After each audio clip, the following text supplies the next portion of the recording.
Une figure boulonnaise nous a quittés subitement. Jacques Ouatté, personnage incontournable du port de pêche de Boulogne-sur-Mer comme du stade de la Libération, est décédé hier suite à un malaise cardiaque. L'homme âgé de 73 ans était toujours aux affaires et jamais bien loin d'un terrain de football. Bien Karen, je vais te surveiller de près, toi. Stupeur après l'annonce de son décès, les hommages s'enchaînent sur les réseaux sociaux, à commencer par celui du maire de la ville, portuaire Frédéric Cuvillier.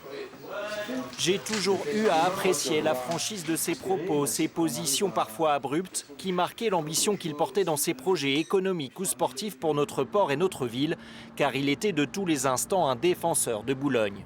Petit-fils d'armateur, fils de marailleur, Jacques Ouatté a toujours baigné dans le secteur de la pêche, un acteur indispensable de la zone d'activité de Capécure, où il détenait de nombreuses entreprises et bateaux.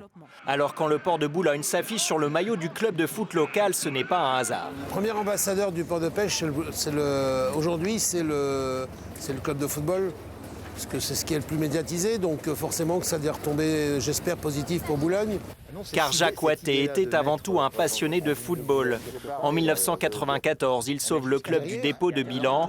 L'USBCO, Union Sportive Boulogne-Côte d'Opale, végète encore plus d'une décennie au niveau amateur avant de retrouver le milieu professionnel et la Ligue 2 en 2007.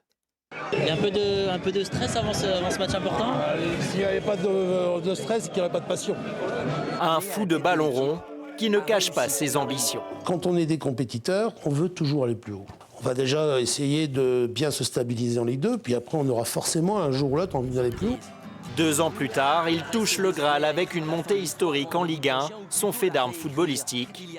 Samedi soir, il était dans les tribunes de la Libé pour le retour de l'USBCO en Ligue 2 à domicile, fidèle parmi les fidèles.